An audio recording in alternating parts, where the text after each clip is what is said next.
اپنی کار کو وہ پہلے ہی میرے قریب روک چکی تھی۔ انہوں نے مجھے پکارا، ایک بال، مائی سویٹ ہارٹ، پھر کار کا اگلا دروازہ کھول دیا۔ کم آن ان دی کار۔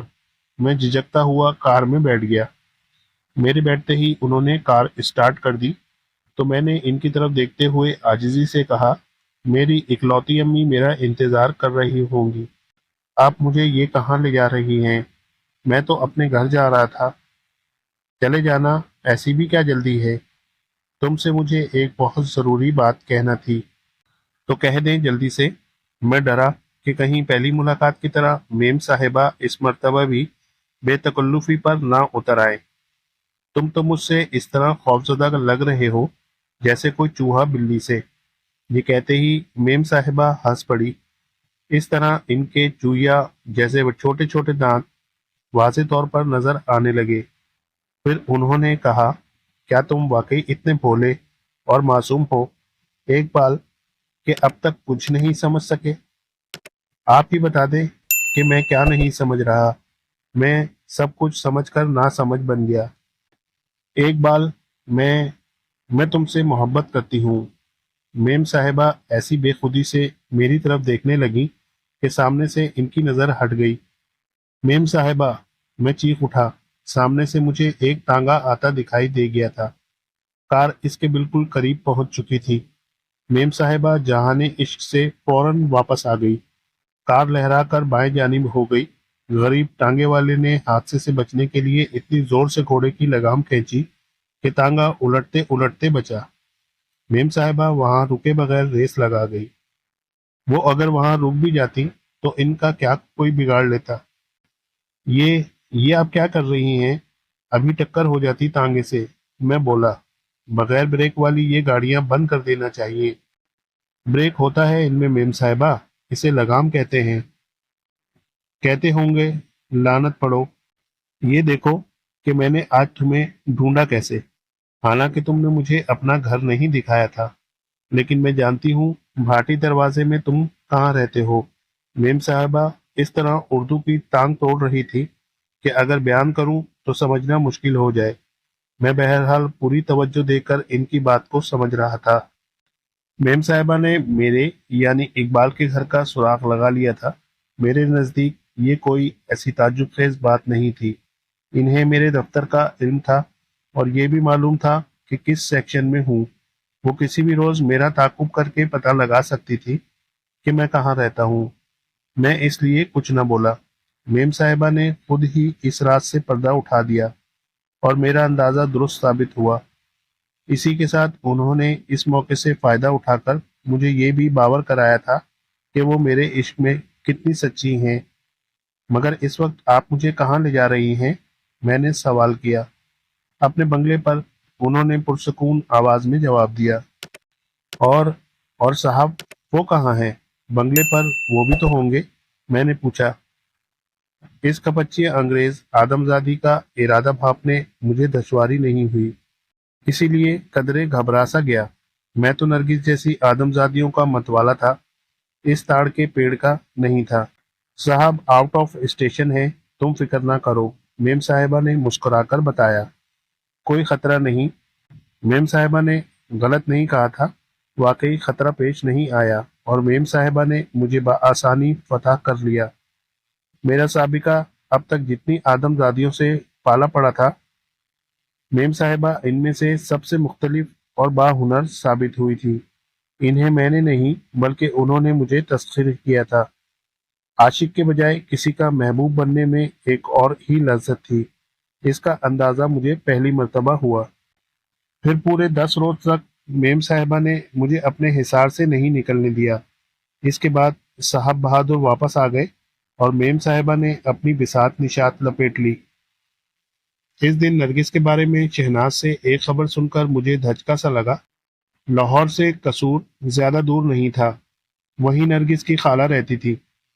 خالہ ان دنوں بیمار تھی، کوئی ان کی نگہداشت کرنے والا نہیں تھا۔ ان کے کوئی بیٹی نہیں تھی، ایک بیٹا تھا جو ملازمت کے سلسلے میں قصور سے باہر رہتا تھا۔ اسے جالندھر میں نوکری ملی تھی۔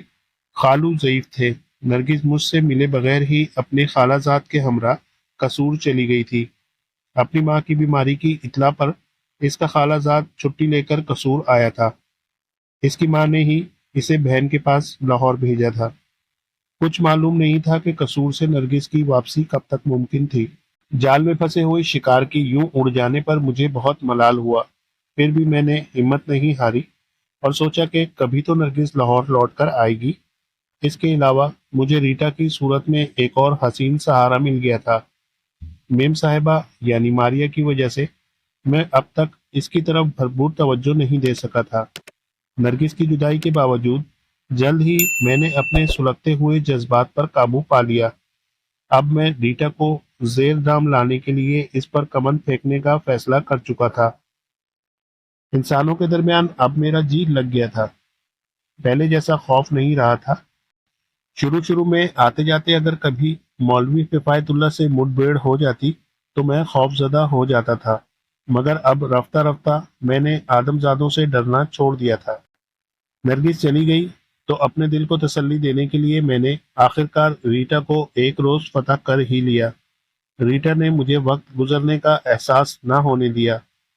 3 مہینے جیسے پلک جھپکتے بیت گئے۔ مجھے اس عرصے میں نرگس بارہا یاد آئی۔ وہ تو ایسی قصور جا کر بیٹھی تھی کہ لوٹنے کا نام ہی نہیں لے رہی تھی۔ اقبال کی بہن شہناز کا نرگس کے گھر آنا جانا تھا، اسی کے ذریعے مجھے حالات کا علم ہوتا رہتا تھا۔ ایک روز وہ مجھے بہت خوش نظر آئی تو میں نے وجہ پوچھی۔ میں تو آپ کی وجہ سے خوش ہوں، لیکن اس وقت تک خوشخبری نہیں سناؤں گی جب تک اکنی نہیں لے لوں گی، وہ اٹلا کر بولی۔ اتنے سے کام چل جائے تو دے سکتا ہوں، ورنہ نہ بتاؤ۔ ٹھیک ہے، میں نہیں بتاتی کہ کون کہاں سے واپس آ گیا ہے اور اس نے کیا پیغام بھیجا ہے۔ لے اکنی، میں نے جیب میں ہاتھ ڈال کر فوراً اس کا مطالبہ پورا کر دیا۔ تو میری بڑی اچھی بہن ہے، جلدی سے بتا دے کہ نرگس نے کیا پیغام بھجوایا ہے اور وہ قصور سے کب واپس آئی ہے۔ میں سمجھ گیا کہ یقیناً نرگس لاہور آ چکی ہے۔ پھر میرا اندازہ ٹھیک ہی نکلا۔ شہناز نے مجھے خوشخبری سنائی کہ نرگس اسی روز دوپہر کو قصور سے واپس آئی تھی اور مجھ سے ملنا چاہتی ہے۔ اس 3 ماہ کے عرصے میں نرگس 2 مرتبہ اور بھی لاہور آئی تھی، لیکن صرف ایک دن کے لیے۔ مجھے اس سے ملاقات کا موقع نہیں ملا تھا۔ اس کا آنا نہ آنا میرے لیے برابر ہی رہا تھا۔ میں اس لیے بھی خوش تھا کہ خود نرگس نے وقت ملاقات رات کا رکھا تھا، جب اس کے اور میرے گھر والے سو جائیں۔ سر شام ہی شہناز سے یہ اطلاع پا کر میں خوشی سے بے قابو ہوا جا رہا تھا۔ میں نے فیصلہ کر لیا تھا کہ اس سنہری موقع کو ہرگز رائگاں نہیں ہونے دوں گا۔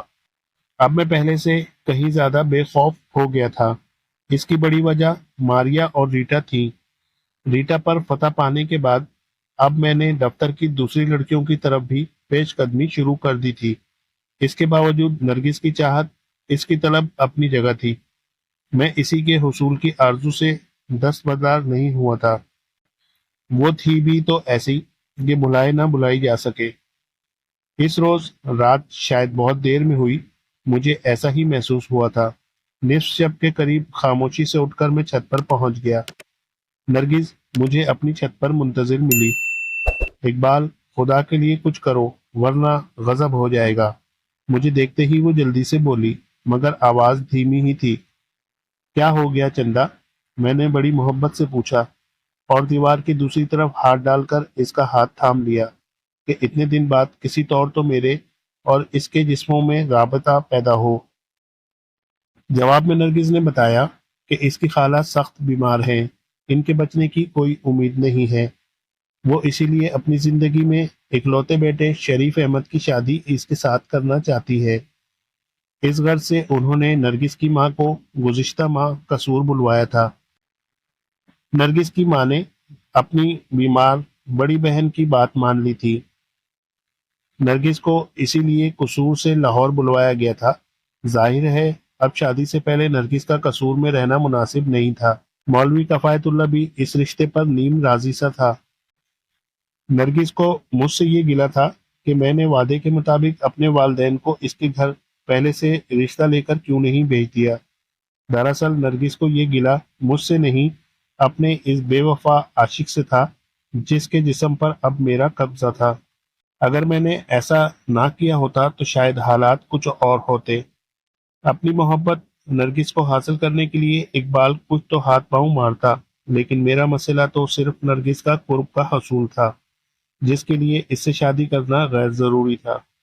نرگس کا اصرار یہ تھا کہ میں اب بھی اپنے والدین کو رشتہ لے کر بھیج دوں، کیونکہ مولوی کفایت اللہ شریف احمد سے نرگس کے رشتے پر زیادہ خوش نہیں تھا۔ وجہ یہ کہ شریف احمد کی تنخواہ کم تھی۔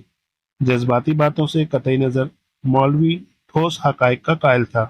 اسے علم تھا کہ نرگس شریف احمد کے ساتھ خوش نہیں رہ سکے گی۔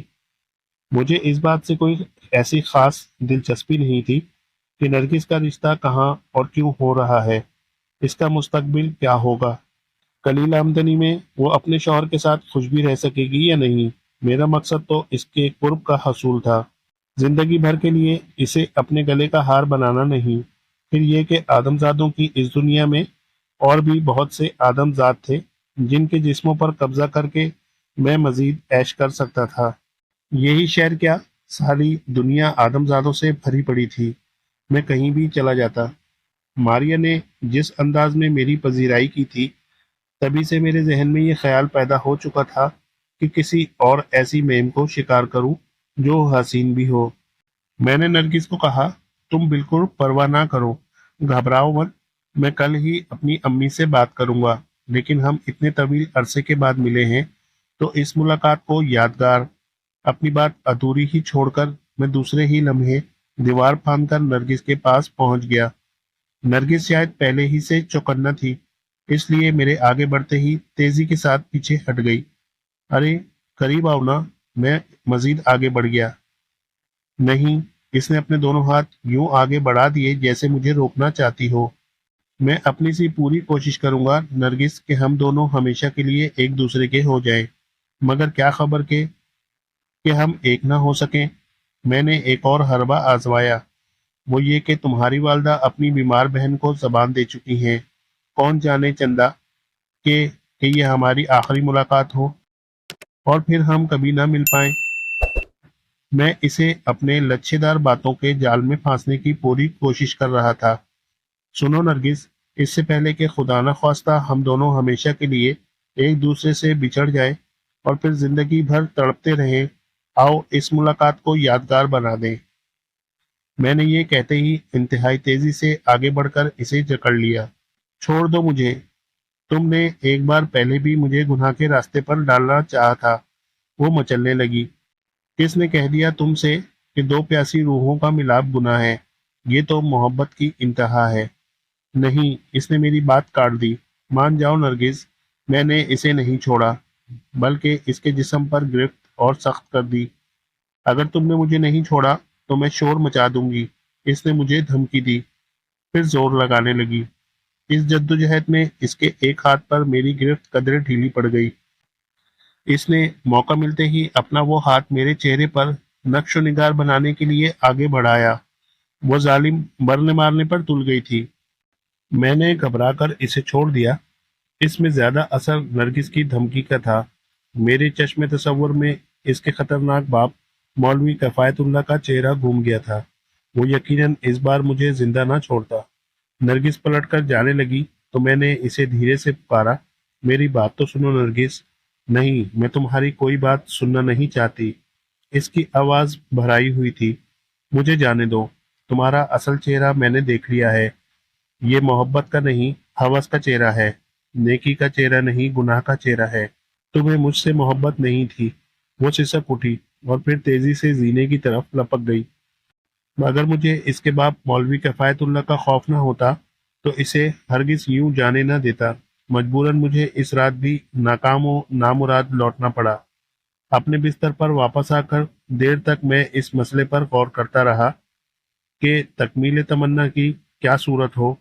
آخر میرے ذہن نے اس کا ایک حل تلاش کر ہی لیا۔ چند ہی روز بعد نرگس کی شادی کا ہنگامہ شروع ہو گیا۔ شادی کی تاریخ طے ہو چکی تھی۔ میں نے نرگس کے حصول کی خاطر جو کچھ سوچا تھا، اس میں ناکامی کا کوئی سوال ہی نہیں تھا۔ نرگس کے ہونے والے شوہر شریف احمد کے متعلق میں نے ضروری معلومات حاصل کرنا شروع کی۔ تو ایک مرحلہ ایسا بھی آیا کہ مجھے شدید حیرت سے دوچار ہونا پڑا۔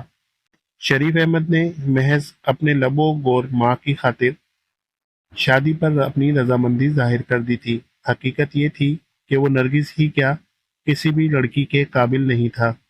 اخلاقی جرات سے کام نہ لے کر شریف احمد ایک نوجوان لڑکی کے ساتھ کمینگی پر اتر آیا تھا۔ اگر نرگس سے اس کی شادی ہو جاتی تو یہ بڑا ظلم ہوتا۔ مجھے کوئی ایسی راہ نکالنی تھی کہ کم از کم شریف احمد کے ساتھ نرگس کی شادی نہ ہو سکے۔ پھر خاصی سوچ بچار کے بعد مجھے ایک راہ مل گئی۔ وہ چھٹی کا دن تھا، قصور سے بارات آ چکی تھی۔ شادی میں پڑوسی ہونے کے ناطے اقبال کے سب گھر والے بھی مدعو تھے۔ اقبال کی بہن شہناز بہت اداس تھی۔ وجہ یہ کہ وہ اپنے بھائی کی رازدار تھی۔ اسے معلوم تھا کہ اقبال نرگس سے محبت کرتا ہے اور نرگس بھی اسے چاہتی ہے۔ دوپہر سے پہلے ہی نکاح ہونا تھا۔ جب قاضی آ گیا تو میں آگے بڑھ کر شریف احمد کے قریب پہنچ گیا۔ وہاں مولوی کفایت اللہ، نرگس کا بوڑھا خالو اور خاندان کے دوسرے بزرگ بھی بیٹھے ہوئے تھے۔ انہی میں اقبال کا باپ افضل اور چھوٹے خان بھی موجود تھے۔ ادھر قاضی نے نکاح پڑھانے کا آغاز کیا، ادھر میں اقبال کے جسم کو چھوڑ کر باہر نکل آیا۔ اقبال کے جسم پر طویل عرصے تک میرا قبضہ رہا تھا۔ میں اس کی رگ رگ میں سمایا ہوا تھا، اس لیے باہر آتے ہوئے مجھے انتہائی اذیت محسوس ہوئی۔ مجھے یوں لگا کہ میرا وجود کانٹوں سے الجھتا ہوا باہر نکلا ہو۔ اس سے اقبال کے جسم کو بھی زبردست جھٹکا لگا اور وہ چکرا کر ڈھیر ہو گیا۔ مجھے یہ تجربہ ہوا کہ زیادہ مدت تک کسی آدمزاد کے جسم پر تصرف جن زاد اور آدمزاد دونوں ہی کے لیے الگ ہونے کی صورت میں بہت تکلیف دہ ہوتا ہے۔ اس سے پہلے مجھے قطعی علم نہیں تھا کہ جن جب طویل عرصے کسی انسانی جسم میں رہ کر باہر نکلتا ہے تو کیا صورت پیش آتی ہے۔ اقبال چکرا کر ایک طرف گرا تو کئی حیرت زدہ آوازیں ایک ساتھ سنائی دی۔ ارے ارے، اسے کیا ہوا؟ قاضی نکاح پڑھاتے پڑھاتے ایک دم رک گیا۔ وہاں ایک خطرناک آدمزاد یعنی خبیث مولوی کفایت اللہ بھی موجود تھا۔ اسے اگر وہاں میری موجودگی کا شبہ ہو جاتا تو پھر میری خیر نہیں تھی۔ میں اگر کسی آدمزاد کے جسم میں چھپ جاتا تو بات دوسری تھی۔ اقبال کے جسم میں رہ کر میں کئی بار مولوی کے سامنے آیا تھا، مگر مولوی کو خبر نہیں ہوئی تھی۔ اگر کسی آدمزاد کے جسم کو ایک جنزاد نے اپنا لیا ہو تو خصوصی توجہ دینے سے ہی حقیقت کا پتہ چلتا ہے، وہ بھی ایسی صورت میں کہ توجہ دینے والا کوئی صاحب علم ہو۔ مجھے پہلے ہی سے ان تمام باتوں کی خبر تھی، سو اپنے بچاؤ کی تدبیر سوچ چکا تھا۔ میں نے اسی لیے شدید اذیت کے باوجود پہلے سے طے شدہ تدبیر کے مطابق خود کو ایک آدمزاد کے جسم میں چھپا لیا، اور یہ آدمزاد نرگس کا ہونے والا شوہر شریف احمد تھا۔ کیونکہ ابھی نرگس سے اس کا نکاح نہیں پڑھایا جا سکا تھا، میں نے اس سے قبل ہی کام دکھا دیا تھا۔ اقبال کے منہ پر پانی کے چھینٹے مارے گئے تو جلد ہی اسے ہوش آ گیا۔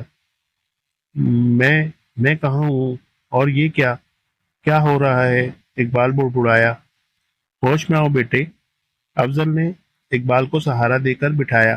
ہم نرگس بیٹی کی شادی میں شریک ہونے آئے ہیں۔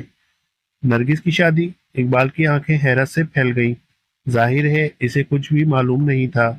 ٹھہرو افضل، میں پانی دم کر کے دیتا ہوں، یہ ابھی ٹھیک ہو جائے گا، مولوی کفایت اللہ بولا۔ وہ قریب ہی بیٹھا تھا۔ پھر اس نے کسی سے پانی لانے کو کہا اور اقبال کے سامنے آ کے بیٹھ گیا۔ اس نے اقبال کو مخاطب کیا، ذرا ادھر دیکھو بیٹے۔ اقبال نے نظریں اٹھائی۔ میں مولوی کی ایک ایک حرکت کا جائزہ لے رہا تھا۔ اقبال کا چہرہ زرد پڑا ہوا تھا۔ مولوی نے اس کی آنکھوں میں آنکھیں ڈال دیں۔ مولوی کفایت اللہ کے چہرے پر مان حیرت نظر آنے لگی۔ پھر اس نے دھیمی آواز میں اقبال کے باپ افضل کی طرف جھک کر کہا، اقبال پر کسی جن کا اثر رہ چکا ہے، علامات سے یہی ظاہر ہوتا ہے، لیکن فکر کی کوئی بات نہیں، میں اس جن کا سراغ لگا لوں گا جو اسے چھوڑ کر کسی نامعلوم وجہ سے فرار ہو چکا ہے۔ یہ کیا کہہ رہے ہیں مولوی صاحب؟ افضل گھبرا گیا۔ جو کچھ کہا ہے میں نے غلط نہیں کہا، اس کا علاج میں کروں گا۔ تاکہ وہ جن دوبارہ اسے یرغمال نہ بنا سکے۔ مولوی کفایت اللہ پر یقین آواز میں بولا۔ میرے کان کھڑے ہو گئے اور ذہن خطرہ خطرہ کی گردان کرنے لگا۔ مولوی بڑا ہی کایاں اور خطرناک تھا۔ اتنے میں ایک شخص پانی لے آیا۔ لیجیے مولوی صاحب۔ اس شخص نے پانی سے بھرا کٹورا مولوی کی طرف بڑھا دیا۔ مولوی نے کٹورا لے لیا اور زیر لب کچھ پڑھنے لگا۔ جو بات اس نے دھیمی آواز میں صرف اقبال کے والد سے کہی تھی، ایک سے دوسرے اور دوسرے سے تیسرے شخص سے کہہ دی۔ ذرا سی دیر میں سارے براتیوں کو پورا قصہ معلوم ہو گیا۔ لوگ آپس میں طرح طرح کی چیمیں گوئیاں کرنے لگے۔ مولوی کفایت اللہ کیونکہ کوئی پیشہ ور مولوی نہیں تھا، اس لیے سبھی اس کے علم کی مداحی میں لگے ہوئے تھے اور میں اس پر کھول رہا تھا۔ غصے کے ساتھ ساتھ مجھے اب کچھ خوف بھی محسوس ہونے لگا تھا۔ پڑھنے کے بعد مولوی کفایت اللہ نے پانی پر دم کیا، پھر خود اپنے ہاتھ سے اقبال کو پانی پلایا۔ اقبال کے چہرے سے بلا کے حسن و ملال کا اظہار ہو رہا تھا۔ پانی پی کر اقبال سر جھکا کر بیٹھ گیا۔ قاضی نے مولوی کفایت اللہ کے کہنے پر دوبارہ نکاح پڑھانا شروع کر دیا۔ پھر وہ مرحلہ بھی آ گیا کہ جس کا مجھے شدت سے انتظار تھا۔ قاضی نے مجھے مخاطب کیا، مسلمانہ نرگس جہاں بنت کفایت اللہ کا نکاح باعوض مہر مجھے قبول نہیں۔ یہ 3 الفاظ شادی کے اس تقریب میں دھماکہ بن کر گونج اٹھے۔ یہ الفاظ میں نے بلند آواز میں ادا کیے تھے۔ آواز بے شک شریف احمد کی تھی، مگر الفاظ میرے تھے۔ جنات جس آدمی پر بھی قبضہ کر لیتے ہیں، اس کی آواز بھی اپنا لیتے ہیں۔ پہلے میں اقبال کی آواز میں بولتا تھا، اگر ایسا نہ ہوا ہوتا تو جنات کو آدمی کے جسم میں پہچاننا آسان ہو جائے۔ میرے انکار پر چند لمحوں کو سناٹا چھا گیا، پھر شریف احمد کے باپ کی تیز آواز ابھری، شریف احمد، یہ تو کیا بکواس کر رہا ہے؟ یہ بکواس نہیں ابا، حقیقت ہے۔ میں پرزور آواز میں بولا، مجھے ایسی لڑکی قبول نہیں جو کسی اور سے محبت کرتی ہو۔ کیا وہ ایک دوسرے سے محبت نہیں کرتے؟ کیا وہ چھپ چھپ کر نہیں ملتے رہے؟ گواہی کے لیے اقبال کی بہن شہناز کافی ہے۔ قسم دے کر اس سے معلوم کر لیں۔ سب لوگ اقبال کی طرف متوجہ ہو گئے۔ اس کے چہرے پر ہوائیاں اڑنے لگی تھیں۔ ابے کیوں بے آوارہ، میں یہ کیا سن رہا ہوں؟ اقبال کا باپ افضل اسے مارنے دوڑا۔ لوگوں نے اسے پکڑ لیا۔ یہ کیا کرتے ہو؟ جوان اولاد پر اس طرح ہاتھ نہیں اٹھاتے۔ اس ہنگامے کا نتیجہ میرے لیے متوقع تھا۔ مولوی کفایت اللہ کی طرف سے مجھے جو خطرہ تھا وہ ٹل گیا تھا۔ دوسروں کی طرح اس کا دھیان بھی اب میری طرف نہیں رہا۔ اسے میں نے لپک کر حویلی میں جاتے دیکھا۔ وہ یقیناً نرگس کی خبر لینے گیا تھا۔ اسی وقت شریف احمد کا بوڑھا باپ مجھے اپنا بیٹا سمجھ کر مجھ سے مخاطب ہوا، چل اٹھ، بارات واپس جائے گی، مگر قبلہ تھوڑی دیر تو رک جائیں، مولوی صاحب کو تو واپس آ جانے دیں۔ کسی نے کہا، اب کسی کے آنے نہ آنے سے کوئی فرق نہیں پڑتا۔ بڈھا غصے میں بولا، چلو بھائی اٹھو۔